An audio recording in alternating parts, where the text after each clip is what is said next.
Allah is my heart's speech, your mercy is what I beseech. Keep in my heart your remembrance, and in your deen allow me to advance. Help me in my quest, permit me to pass the ultimate test. Help me in my quest, permit me to pass the ultimate. بسم الله الرحمن الرحيم. الحمد لله رب العالمين، وصلى الله وسلم وبارك على المبعوث رحمة للعالمين نبينا محمد وعلى آله وصحبه أجمعين. Dear brothers and sisters in Islam, Assalamu alaikum wa rahmatullahi wa barakatuh, and welcome to this new live episode of Ask Huda. Before receiving your phone calls, as you will see the numbers displayed under inshallah, we have a number of pending emails. And Saima asks, if I join the Imam for Salah after 2 rak'ahs have already been offered, I will continue offering my Salah after the Imam finishes his last 2 rak'ahs. What will I read in my last 2 rak'ahs? Will I read any other surah in addition to Surah Al-Fatiha? This is a frequent question that usually people ask. And I'll give you a rule of thumb. Whatever you pray with the Imam, this is considered to be your first rak'ahs. So if you miss 3 and you pray the 4th with the Imam, to you this is the first rak'ah. So you recite the Fatiha and you recite the surah afterwards if there is time for that. When the Imam offers salam and you stand up to continue your missing 3 rak'ahs, then you recite the Fatiha and a surah at the second rak'ah, because this is your second rak'ah. And then the 3rd and 4th rak'ahs, you don't recite anything except the Fatiha, as the sunnah is. And there is no problem even if you add something after the Fatiha. Let me repeat that.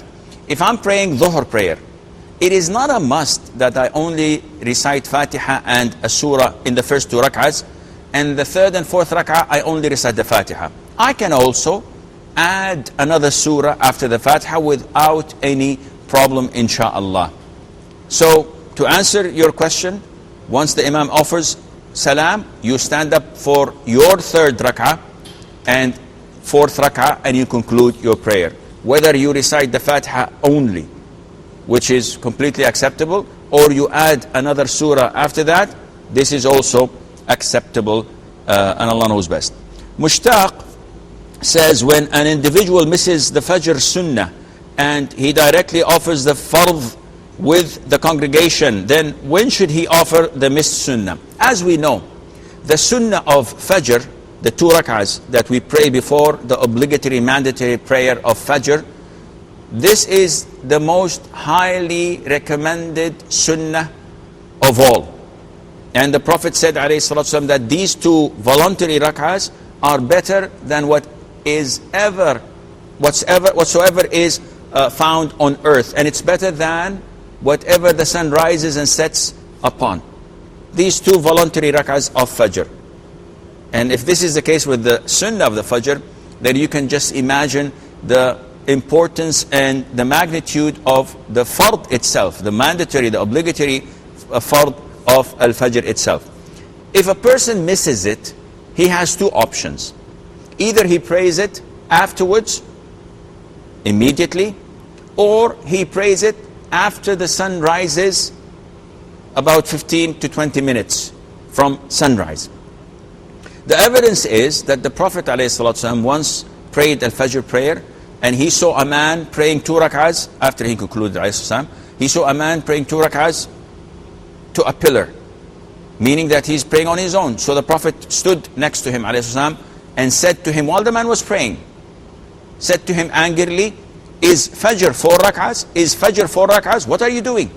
So the man hastened to finish his prayer, and then he said, O Prophet of Allah, the call for the prayer was done, and I didn't get a chance to pray my Sunnah of Fajr, so I came straight and joined you in the Salah, and after we finish the Salah, I'm making up for the Sunnah of Fajr. So the Prophet ﷺ did not comment on that, which means that he gave him the approval.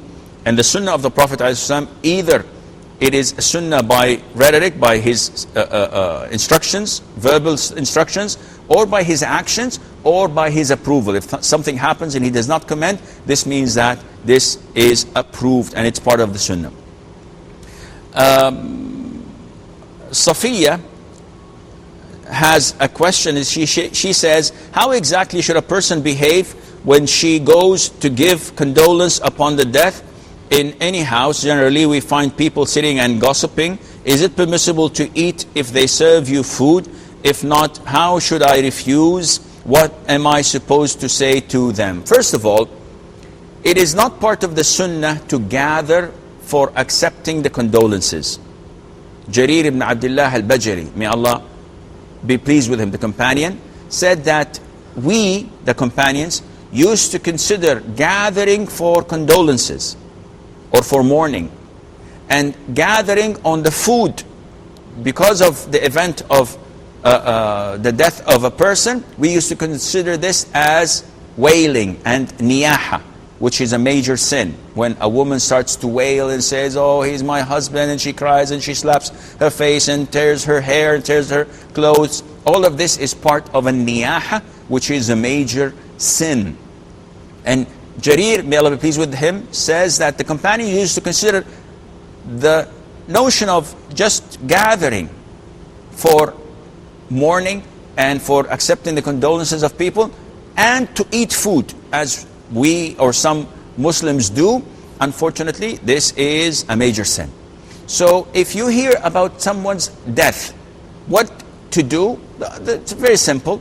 You try to meet them in the masjid, you try to meet them at the workplace, you try to meet them anywhere, you see them and give them your condolence. But if they do not allow this, or they are confined to their houses the 3 days of mourning, there's no problem in going, but try to avoid the certain time. So go in the morning, go in the afternoon. Not between Maghrib and Isha as the culture here in Saudi Arabia, which is an innovation, without hanging lights and putting chairs and making a reception outside and blocking the roads so that people could come. All of this is an innovation. And you should not stay for eating. You just give your condolences and give and go. Even if they hold you to eat or to stay, don't do that, because as stated before, it is part of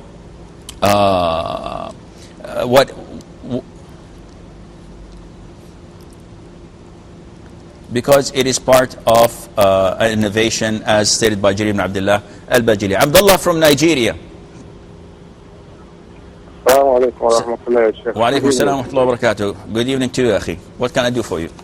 How are you, sir? I'm fine, jazakallah khair. I have some questions. Yes. 5 of them, actually. Okay. If it's okay, I'd like to ask them. Okay. The first is regarding the issue of business, buying and selling. Okay. The Prophet ﷺ said that you should not something that you do not have. Okay. So what about a situation where you have a showroom and you have samples of items kept in that showroom? When somebody comes and he sees that product, he says he wants to buy it, then you now rush and go and buy it from the wholesaler and come and sell it to that person. What is the issue of that? And the second question also is regarding the business also. If somebody used to buy goods from outside and import them, most of his customers sometimes wait for these goods to come and then they buy it from him. So the Rasul ﷺ has forbidden buying or selling something that you don't have also. But similarly, I'm asking the same question. Can you sell this product that is on the road, in transit? These people tell them that, yes, I have this product, it is coming, it will come next week or next month, so you can give me your money, and when the product comes, you give that product to that person. Okay. The third question is regarding the issue of deeds. We know that as a Muslim, your good deeds, Allah subhanahu wa ta'ala will preserve them for you. Is there something that you do as a bad deed and that is going to, be a cause of wiping out of all those good deeds that you have done? We know that when you commit shirk or become a non-believer, may Allah protect us from that. When a person becomes a non-believer, we know all the good deeds he has done is gone. Apart from that, is there any act of sin that you commit that is going to be a cause of wiping out all those good deeds that you have done before? Okay. I don't know if you get that. Okay? Okay. You're back to that.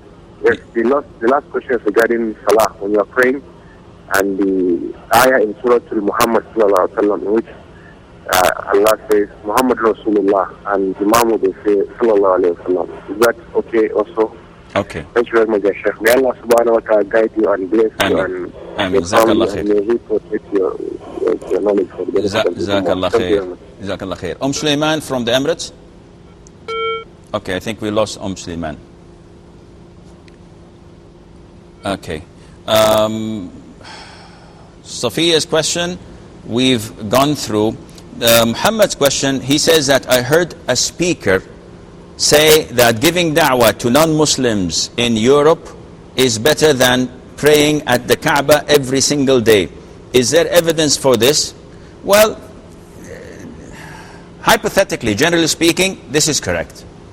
But putting it in such a fashion maybe is not befitting praying in Al-Haram or in Al-Kaaba, as if degrading it. But generally speaking, it is correct.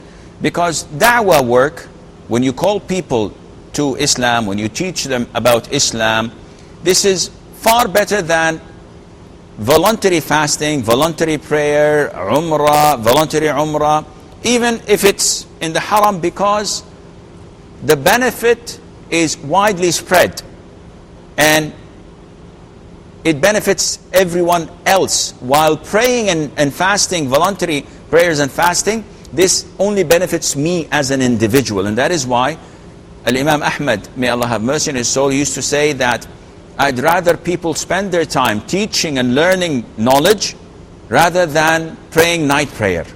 Because when they pray night prayer, they're benefiting themselves. But when they learn and teach the knowledge of the Quran and the Sunnah, they are benefiting others. And that is why Allah says in the Quran, وَمَنْ أَحْسَنُ قَوْلًا مِمَّنْ دَعَا إِلَى اللَّهِ وَعَمِلَ صَالِحًا وَقَالَ إِنَّنِي مِنَ الْمُسْلِمِينَ. That there is no one better in speech, in rhetoric.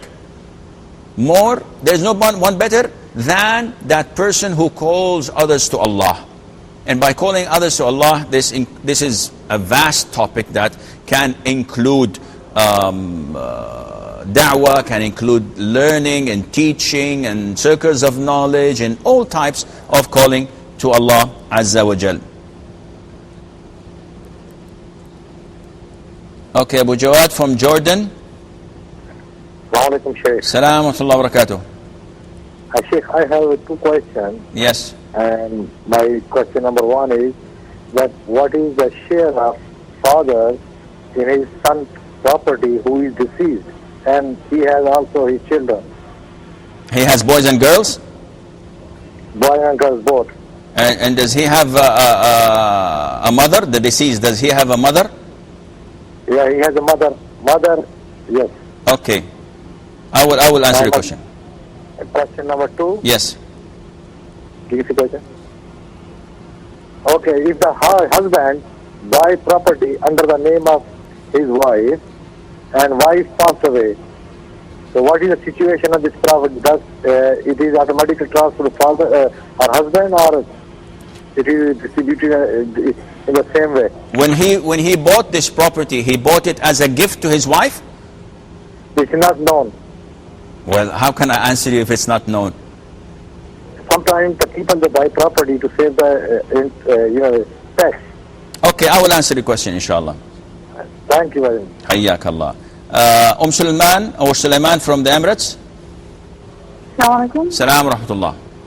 Jazakumullah for your program. I would like to ask if a woman can attend for Quran class at the masjid during the lunches. Okay. And any more questions? No, that's it. Jazakallah khair. Okay. وجزاكم. Last question on the emails, Abdul Rahman. Okay, before that we have Asim from the Emirates. I had to give him priority because his name is similar to mine. Asim. Yes, my friend. What can I do for you? Sheikh, how are you? I'm fine, alhamdulillah. Okay, my question is, Sheikh, when we travel to other countries, just like a tourist or something, what is allowed in Islam. Can you define something on it, please? The question is not clear, Asim. What do you mean by if you travel to another country, what is it you're asking about? Suppose we go to London, we go to US to see the world, how God has made, Allah has made the world, to see and get it, enjoy the dunya. For tourism, you mean? Sorry? For tourism, you're as a tourist. As a tourist, that's right. So you're asking the ruling on that? Exactly. Okay, I will answer you, inshallah. Thank you very much. You're welcome. Abdul Rahman, she says, is it permissible to visit the Dead Sea and stay there a while to benefit from it, as some people said that this is not permissible? This is an issue of dispute among scholars. And to put it in a nutshell, those among the scholars, which are a lot of them, those who say that the Dead Sea is actually the place that Allah Azza wa Jal tormented and punished the village of Sodom, which is the village that used to do homosexuality. And Allah Azza wa Jal punished them with 3 or 4 different punishments, unlike any other previous perished nations. They were uplifted to the heavens with Gabriel's tip of his wing, and then there was this loud cry, and there was this shiver, and then they were turned upside down and thrown onto earth. So many punishment to show the severity of their sin. And this is mentioned in the Bible, though, and in the New Testament. So it's not something that Islam says, or Islam is against homosexuality. No, this is universal. Now, the scholars say that the location of the Dead Sea is exactly where the village was. This means, if this is true, that we cannot go there, we should not use the products that are produced there, we should not swim if people swim, or sunbathe, or go for recreation, because the Prophet told us, ﷺ, and this is in Bukhari and Muslim, that whenever you pass by Madain al-Salih, or the living place of Thamud, which was one of the perished nations, one of the very first or second perished nation, he said that when you enter there, which is in the north of Saudi Arabia, you should not enter there or pass by their land, because they were tormented and they were punished by Allah Azza wa Jal. And this is the rule of thumb. Whenever we know that there is a place that Allah Azza wa Jal punished people in, we should stay away from it, so that we're fearful that Allah Azza wa Jal would not include us in such punishment. The Prophet goes on to say, and if you must, there's no other way, you have to go through, then you have to do it as quick as possible, and be fearful, and try to fake crying, because you are afraid of something similar happening to you. Having said that, the Prophet ﷺ also, when he passed by that place, he ordered his companions not to drink from the well of that perished nation, or of that place that the torment of Allah Azza wa Jal fell upon. And if they had made dough, they should feed the dough to their camels, and not to eat from that, because it was made from that water of the well. So likewise, scholars say the Dead Sea has the same ruling. Some scholars say, no, it's not the place where the village of Lut was there, and it's not the tormented area. But the majority say it is. So to be on the safe side, just to stay away from any difference of opinion, you should not go to that place, and you should not use the products of that place. Going back to Abdullah's question from Nigeria, he says that the Prophet ﷺ, as in the hadith of Hakim ibn Hizam, said, do not sell what you do not own. And this is something that the Prophet ﷺ told us not to do, because the ownership of that product is not yours yet. And you may not have the guarantees to deliver it, and you may not have the profit without having the possibility of loss. So it is not permissible for a Muslim to sell something he does not own. And there are exceptions. For example, bay'us salam. This is an exception. You're selling something you do not own at the moment, but it is something specific with specific description that has no way of not being accurate. And the Prophet said, whoever sells in salam transaction, he should sell in a weight that is known, in a size that is known, to a specific period and for specific money. This is different when you are the agent of a company or you have constant transactions and you have a sample. So I have a sample of this pen. People know this pen and I know how much it costs. And I continuously bring goods and I sell them depending on the money I have and whether I import it or not. If this is the case and I'm selling as a sample and continuously doing this, and someone comes and says, listen, I want this pen and I don't have in stock, and I will tell him, okay, I'll sell it to you in a week or two. This is permissible, but I highly recommend that you do not take money for that. Because if you take money until it comes and it's your own, you're not an agent, it's your own, you're selling something you do not own. Even though it is described and it is specific, unless the quantity is there, and then it takes the ruling of salam. So I say, this particular pen with particular measurement, I need 1,000 of those. And I say, okay, I would sell it to you providing you give me this quantity of money. And he puts the money forward. This takes the ruling of bay'as salam. The period has to be specified. So I just cannot say, okay, come in a week, maybe 2, maybe 3. No, I have to give a specific date where the merchandise would be present and he would be able to receive it. This is permissible when it is identified and it is specified. And that is why ﷺ clearly said it. Whoever sells the transaction of salam, this used to happen with the people of Medina. A man comes to a great farm and he says to the person, mashallah, the dates you have are of fine quality. Listen, I'll need to buy 5 tons of you. Not, of course he doesn't have 5 tons at the moment, but he will start to throw the seeds and grow his crops and cultivate it. It would become fruitful. The harvest would be in a year time. So he says, I need 5 tons of it. The price of the ton is X of today. But because he is receiving it a year from now, he is getting it for less money. So the farmer says, okay, I'll sell you 5 tons of this product, of this crops, for the amount agreed upon, and I'll deliver it to you 1st of January 2014. And they agree, the man takes the money. So the money is specified. The weight or the size is specified. The product itself is specified. He knows how it looks and what kind of apples or oranges or dates exactly we're talking about, because they vary.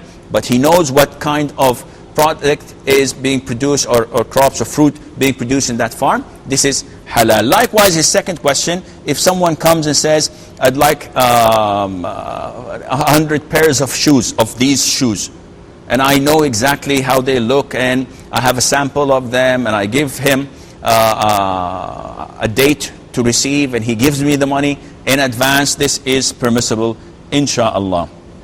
His third question is, are there bad deeds that wipe out good deeds? He says, we know that acts of apostasy, acts of shirk, associating others with Allah Azza wa Jal, these ruin all of our good deeds and erase them as if they never existed. Are there anything else? Well, to my knowledge, anything that nullifies Islam erases all of your good deeds. So any act of blasphemy. So if someone makes fun of the Quran, if someone makes fun of Allah the Almighty, if someone makes fun of the Prophet ﷺ, these are acts of blasphemy. He becomes a kafir immediately, and all of his good deeds are wiped off. If he makes fun of prayer, if he, for example, thinks that the law that people make is better than the law of the Quran, and you find this in some Muslim countries, they say, we don't want Sharia, we don't want the Quran or the Sunnah, because the law of this or that institute is far superior and better. This is blasphemy. Once you think or believe that something is better than the Quran and the Sunnah, it's gone, generally speaking. Now, on specific acts and on specific good deeds, there are things that may erase such good deeds. For example, if someone, let's say, gives charity, this is a good deed, but if he boasts about it, I gave this much and I did so much for people, and he talks to the poor man, and didn't I give you, didn't I do this for you? This erases this particular part of the good deeds. Likewise, if he shows off, then whatever deeds he's doing, by showing off, it erases that particular deed and not the whole thing, and Allah Azza wa Jal knows best. I think we have a caller. Sa'ir from Saudi Arabia. Sa'ir. Okay, Zaina from Saudi Arabia. Assalamu alaikum, Sheikh. Wa alaikum assalam wa rahmatullah. Sheikh, I have a question regarding zina, fornication, regarding my relative. Okay. One of my family committed zina after marriage. She is repenting to Allah and wearing hijab, and she knows she did wrong. So now her husband came to know all this. So how can, he is in shock and he is mentally affected, but he accepted that wife. So how we can make the husband religiously, how we can, like they have to start a new life from now. So what do you suggest, how we can make them to live together by the grace of Allah? Okay, I will. Any more question? Jazakallah khairan. Wa jazaki. Okay. Abu Jawad's question, he's saying that a person died and he had a father, a mother, and children, boys and girls. So what is the share of the father and the mother? And well, the father gets the sixth, the mother gets the sixth, 1/6. So these are altogether 1/3, and the rest between the father and the mother, 1/6, 1/6. And the rest goes to the boys and the girls, the offspring of the deceased, where the boys get twice as much as the girls. So if there are 2 boys and 4 girls, you multiply the boys' number by 2, so you have 4. You got now 8 shares. You divide the remaining, after giving the father the 6 and the mother the 6, you divide the 2/3 remaining from the inheritance over 8 shares. You give each girl a share and each boy 2 shares. And his second question was a little bit strange. A man buys property or real estate in the name of his wife, and he dies, and she dies. What happens? Does the property go back automatically to him, to the husband, or what? We have to look into this property. If he bought the property with the intention to be a gift or something that the woman would benefit from after he dies, then this has to be divided by the heirs. This is part of the inheritance of the deceased wife. But if he bought it in her name as a trick, sometimes people are afraid that if they register the property in their name, someone will take it, the government would confiscate it, his work would accuse him of getting bribes or embezzling money and buying this property. So instead, he just uses his wife's name as a cover, and he registers it in her name, and everyone around him knows that this is not hers, it's not a gift, it's just a trick. In this case, the original owner is the husband, and after her death, it should go to him directly. We have Sayyid from Saudi Arabia. Assalamu alaikum, Sheikh. Alaikum salam wa rahmatullah. How are you, Sheikh? I am fine. Hayakallah, Sayyid. Okay, I have 2 questions. Okay. The first question is that what is the method for praying istikhara? Okay, and how do we get the indication of our answer? And my second question is that it is said in my home country that we should not say salam to the family of deceased when we are giving condolences? Is it correct? You're not allowed to say Assalamu alaikum? Yeah. Say salam to the family of the deceased. Okay. I will answer your question, inshallah. Halima from Nigeria? Sister Halima. Yes? Yes, what's your I'm on the question? line. Yes, I am waiting for your question. Assalamu alaikum. Wa Please, alaikum I salam. have just one question. Okay. I would like you to tell me if this is riba. Okay. I have a new iPad which I would like to exchange for a Samsung Galaxy Tab. So I took it to a shop nearby and they offered to exchange it for me, but I have to pay a certain sum of money, even though the iPad is about $100 more expensive. So I don't know if this is riba or not. Okay, I will answer your question, inshallah. Okay, thank you. You're welcome. Okay. Iman from Egypt. Iman from Egypt. Assalamu alaikum. Wa alaikum salam wa rahmatullah. Yes, I wanted to ask a question. We were today out on the beach here in Egypt with a lot of friends, women, female, and they said we could pray Asr and Zuhr and Asr together since we were on the beach. But the masjid was very close. So is it still allowed to do this in this way? How far is the beach from your home?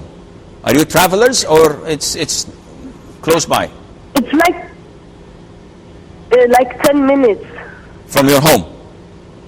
Yes, 10 minutes from the home, and the masjid was like 2 minutes by feet. Okay, I will answer your question, inshallah. Okay, thank you very much. You're welcome. Salam. Sulaiman from the Emirates, she is saying that, is it permissible for a woman in her menses to attend Quran circles in the masjid? The answer is no. When a woman is in her menses, she is not permitted to enter the masjid, and this is found in a number of hadiths. One of them, when the Prophet ﷺ, as Ummana Aisha, may Allah be pleased with her, said that the Prophet used to ﷺ, stay in seclusion, in i'tikaf, in the masjid, and he sometimes would come out and get his head out of the masjid into my room so that I would clean his head and comb it. And this means that if the Prophet ﷺ was allowed, he would have asked her in, so that instead of taking his head out. Also, there is another authentic hadith where Aisha also tells us, may Allah be pleased with her, that the Prophet ﷺ asked her to bring him a piece of cloth, and she said, I have my menses, O Prophet of Allah. And the Prophet was in the masjid and she was in her room. And the Prophet said, I know you have your menses. Your menses is not in your hand. Meaning that you're only going to hand it over to me through the door, and you're not going to come physically with your body inside the masjid. Because this is haram as you know it and as I know it. But I did not ask you to enter the masjid. I asked you to hand it over through the door with your hand, and this is permissible. From this, the scholars say that it is not permissible to enter a masjid when a woman has her menses.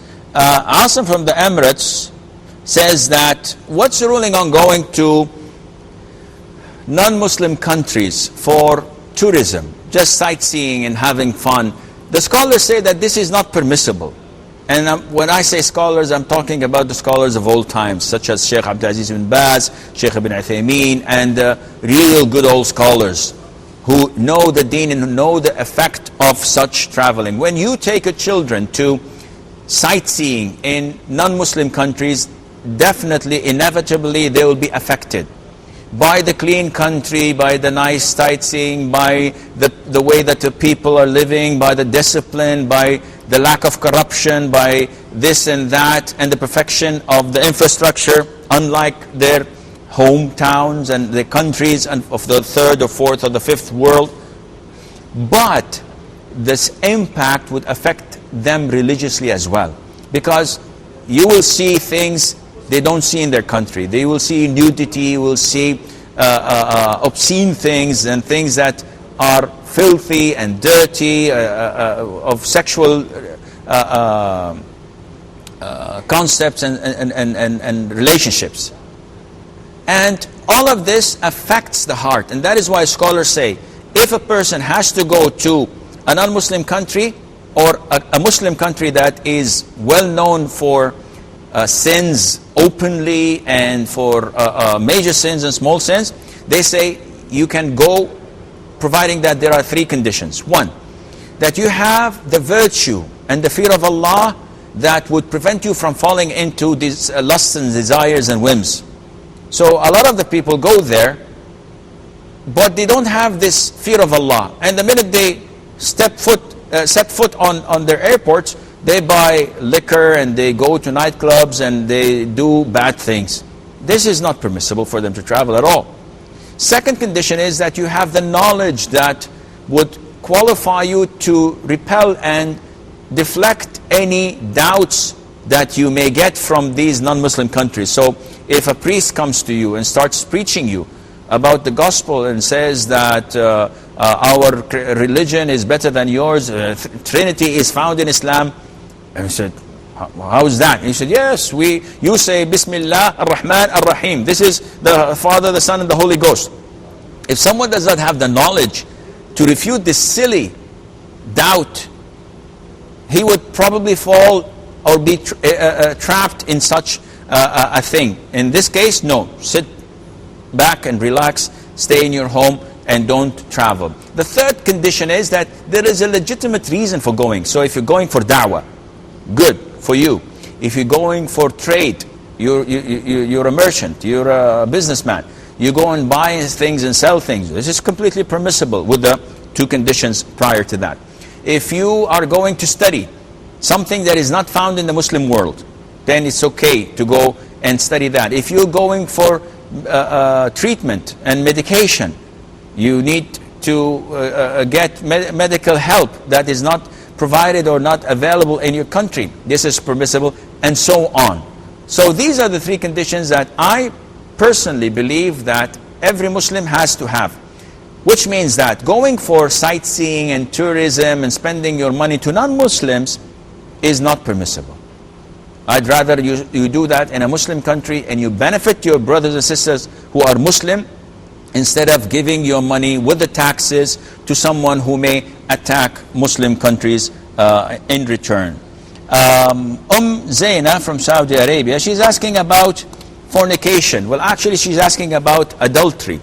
A woman who was married, she cheated on her husband and committed adultery, and he came to know about it, and she repented and she sought for Allah's forgiveness, and the husband seems to have concealed the issue, but he's still reluctant whether to continue to live as a normal life and forgive the woman for what she had done or divorce her. And she says, how can we convince the husband? I don't know. This is not an easy thing that you simply can kiss and make up. This is a man's honor. When his wife commits adultery, she has broken every piece of trust between him and her. And it is far more difficult for a woman to commit adultery than for a husband to commit adultery. And both are major sins. But it is far worse when it comes from a woman, because it is like glass. Once broken, it can never be fixed. So if the husband knows from himself that he has the guts to forgive, and that he has the power to tolerate and pardon completely without any strings attached, and most importantly, he knows that his wife has truly repented and she has this remorse that is tearing her apart because of what she had done, and he knows that it was a mistake and she would never ever do anything similar or even close to that, in this case, yes, if he forgives and he conceals her sin, Allah Azza wa Jal would forgive him and conceal his sin. Sayyid from Saudi Arabia says, how to do istikhara and how do we know that the answer? Well, this is a common misconception. When people want something, they usually think that by praying istikhara, something will happen, so Allah would show me the choice. So if I want to buy a red car or a black car. And I'm hesitant. I'm not sure which one is best. So I pray istikhara and ask Allah Azza wa Jal to choose for me. And then I expect maybe lightning, thunder, maybe a dream, maybe a black cat would come into the house, so I know I should buy a black cat, or a blue dog or whatever starts to bark. This is not the case. Istikhara is that you have to make a choice. So you do your homework, blue or black, no, I'm going to go for blue. Black always gets dust and it's always looks dirty and scratches appear easily on it. I'm going to go for blue. I made up my mind. Then I pray istikhara, asking Allah Azza wa Jal to facilitate it for me if there's good in it for me, or otherwise to deflect it away from me and decree what is best for me. So now I've got my mind made up, and I have the car in mind, I've got the money in my pocket, I prayed my istikhara, I go to the showroom the following day with my money, with my documents, and I continue to buy the car normally. If there's good in it for me, Allah would make it happen. So many times, a lot of the brothers, I face this myself, something happens that stop the process. So I've got my money, I have everything. When I go there, oh, it's a far away showroom. And when I reach there and they say, okay, let's do the documents and everything, registration, they take my ID card to Xerox it, and all of a sudden it doesn't work. So I said, oh, I'm sorry, we can't go ahead with the process until we Xerox your ID card. Come tomorrow, we'll try to fix it. And it's a half an hour or an hour drive. I know that this is from Allah Azza wa Jal. Immediately I feel, this is not my car, alhamdulillah. So this is the concept of istikhara, that you choose. You want to marry a woman, you saw her, and or you're going to see her tomorrow, you're going to propose tomorrow, you pray istikhara and go ahead with it. It's not a dream that you're going to see. There's no thunder or lightning that will come and tell you, or a voice from the heavens telling you, okay, go ahead and take it. It's nothing like that. You're simply asking Allah to facilitate things for you. We have Radwan from Nigeria. Assalamu alaikum wa rahmatullah. Wa alaikum assalam wa rahmatullah wa barakatuh.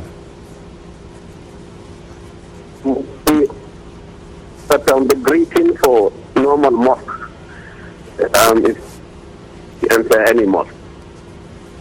The greetings, you mean the 2 rak'ahs of greeting for any mosque is 2 rak'ahs. Even the haram yes, is 2 rak'ah, isn't it? Yes, even for the haram, it is 2 rak'ahs as well. My question is,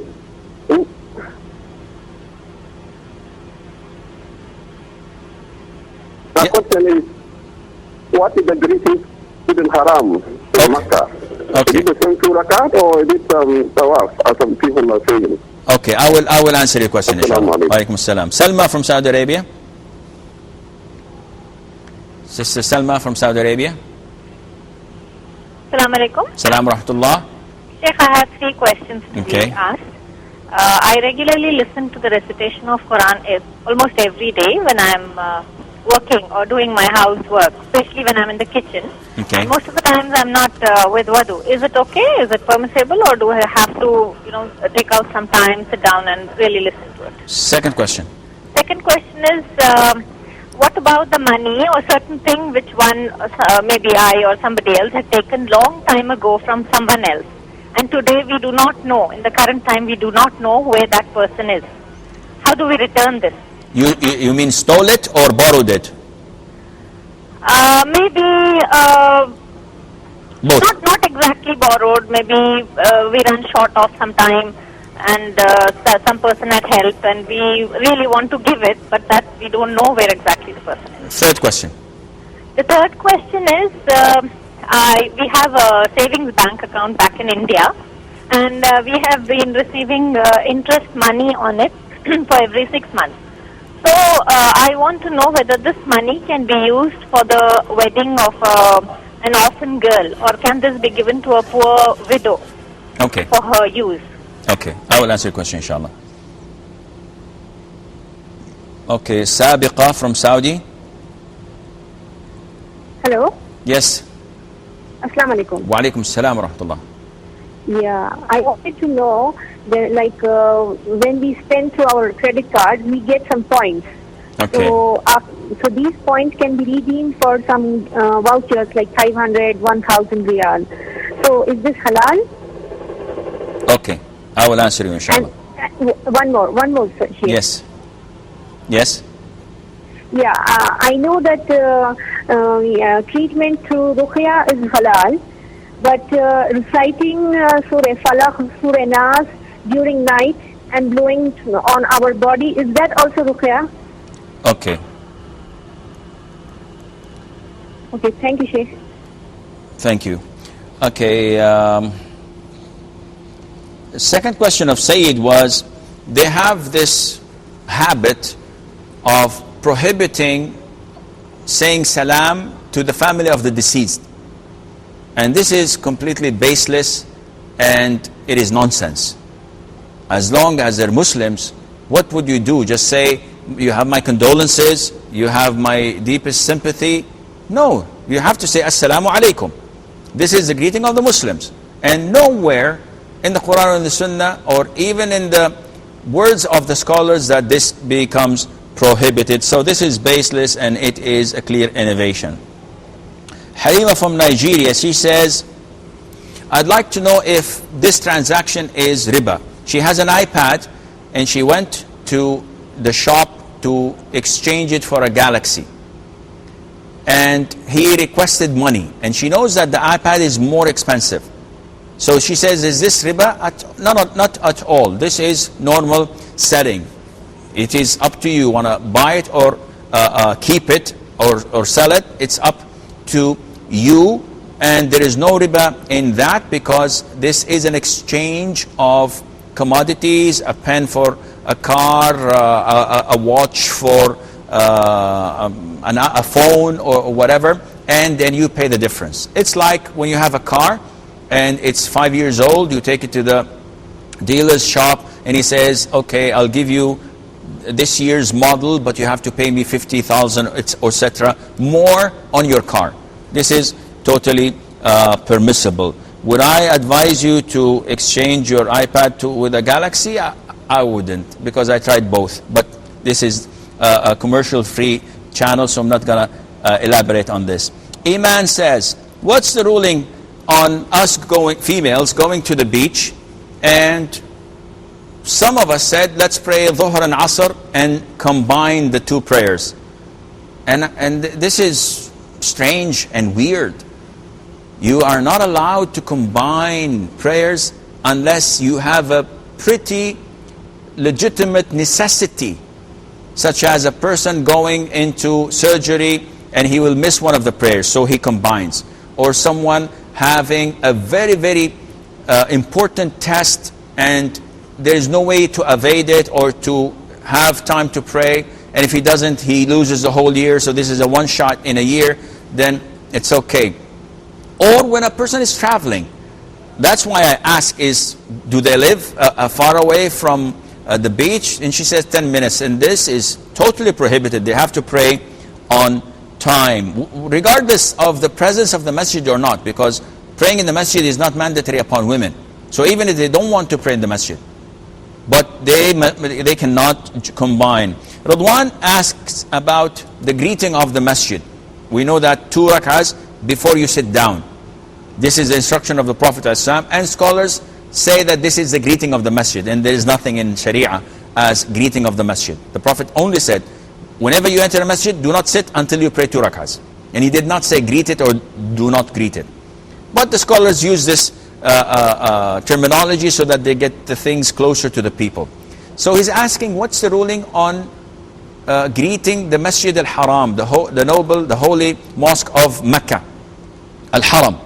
When you enter, is it tawaf, as people say, or is it the normal 2 rak'ahs? And the answer is the normal 2 rak'ahs.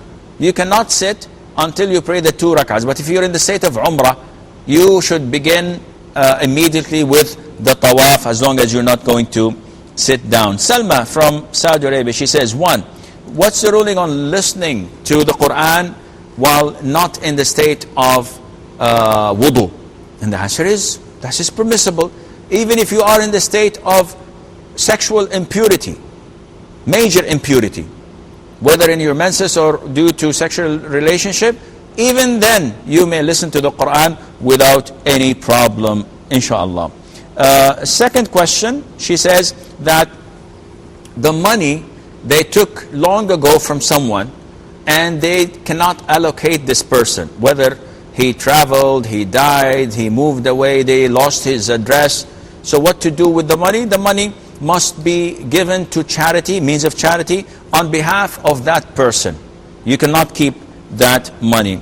And the third question is that they have a saving account back in India, and every 6 months they add to their account interest, and this is forbidden. So can we give this interest money to an orphan who is getting married? First of all, if there is a current account that does not give interest, you have to change. If there is another account in the bank that does not give any type of interest, you must take your money and put it in that account, because it is not permissible for you to sign a paper saying that yes, I will take this interest. It is riba. If there isn't any such account and there's no safe place to keep your money, in this case, yes, put it in the saving account, take the interest and dispose of it as a form of cleansing your money in means of charity, and giving it to an orphan who wants to get married is one of the means of these charities. Sabiqa from Saudi Arabia has two questions, and the first question is that with credit cards, some credit cards, when you buy, when you use them, they give you points, and later on, if the points reach a certain number, 1,000 points for example, they give you vouchers where you can get free stuff for 100 riyals from brand names shops. So she says, is this permissible for us to use? First of all, credit cards, you have to be careful in using them, because most credit cards, when you sign the contract, it says that after the grace period, whether it's 40 days or 45 days, if you don't pay on time, they're going to charge you riba. And this is clear-cut riba. It is completely and totally prohibited. Muslims must not deal in this. And unfortunately, this is happening everywhere. And people are borrowing left, right, and center. And this is totally prohibited. Getting the contract and signing and approving on such a condition is prohibited. Let's not talk about what will happen. Let's assume that a person has this credit card and he fully pays it on time, or he authorized the bank to deduct from his current account, which is usually always above what he buys. If this is the case, then inshallah it is permissible, because it's an existing issue. Now, what is the ruling on these points that they give us? There is a difference between credit cards and what you borrow from them, and banks that you deposit money and gifts that they give you. Okay, hold on with this notion. We have Wasim from Nigeria, and I'll get back to you inshallah. Wasim from Nigeria. Yes. What's your question, Akhi? Yeah, good evening. Good evening. Listen to me from the phone. Yes, my question is, I get an admission. You what? Wasim? Oh. Oh. Hello? Yes, Wasim. Yes, yes. What is your question? I get an admission. Yes, my question is, I get an admission into a new university. You get admission in what? A new university. In university, okay. So, and I'm going to stay there. New university. So I'm going to stay there in the university. Is there any prayer that can help me when I go there? Or? Okay, I will answer your question inshallah. So let's finish with this inshallah. Credit cards is different than bank accounts. When you go to a bank and you open an account and you deposit 100,000, this 100,000 is not a deposit. This is a loan to the bank. Why? Because if the bank building that you've opened your account in was burnt to the ground, and you go to them, they will tell you, this is your 100,000. A deposit, if you give me 1,000 riyals and tell me, please keep this until I come. And when you come from your travel and you say, give me my 1,000 riyals, and I tell you, my house was burnt to the ground, along with it, your 1,000, this means that you have no right in telling me, I want my money, because this was a deposit. I was doing you a favor. With banks, they do not keep it in a box. They take your 100,000, they lend it to people with interest, they buy shares, they do this and that. So this is actually a loan, which means anything that the banks gives to you, whether it's a set of pens or a mobile phone or a box of dates or whatever gift the bank gives to you, this is considered to be an interest over the account you've opened. And this is riba, this is haram. And credit cards, it's different. I'm not lending any money. On the contrary, I'm borrowing from the credit card itself. And I have deposit that would cover that. But this is not the point. The point is that I'm borrowing. So if I'm borrowing from someone, if I give him something extra, this is riba. But if he gives me the money that I need to borrow, and he gives me a gift on top of that, this is permissible. Therefore, to answer your question, yes, it is permissible to take the gifts over your credit card, but you have to revise the way of credit card. It is totally prohibited to buy something when you don't have assets or money to cover it. She says that reciting Qul Huwallahu Ahad, Qul Huwal Falaq, Qul Rabbin Nas before going to bed and blowing over our hands and wiping our bodies like the Prophet used to do, sallallahu alaihi wasallam. Is this considered to be a ruqya? And the answer is no. This is not ruqya. This is part of the invocation and the adhkar before going to bed. A ruqya is when you sit there and you do this process and you wipe over the area that is affected or that's hurting you or you wish it to be healed. Wasim's question, if I understand it, and this we will conclude with it inshallah. He's saying that I got admitted to a university and I'm moving to that country or to that city, to that university, to the campus. So is there any special prayer to make things easy? And the answer is no.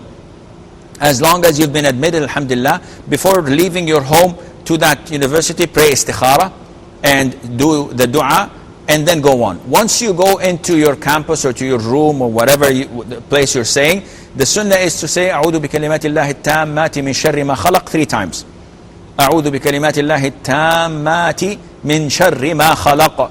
You say this 3 times and nothing would harm you, whether it's scorpions or snakes or whatever, because this would protect you with the grace of Allah Azza wa Jal. In your room, in your house, it is recommended that you recite Surah Al-Baqarah. If you are unable to do that, then recite the last 2 verses of Surah Al-Baqarah, and this protects your house from shaitan for 3 days and nights, and so on. But there isn't anything more that you can do except always supplicate to Allah to facilitate things for you and to make things easy. I believe that this brings us to the conclusion of tonight's program until we meet you next week. And I'm not sure if we're going to meet next week due to some technical issues and different schedules, but if we do, I leave you in amanillah. Wassalamu alaikum wa rahmatullahi wa barakatuh. Allah is my heart's speech, your mercy is what I beseech. Keep in my heart your remembrance, and in your deen allow me to advance. Help me in my quest, permit me to pass the ultimate test.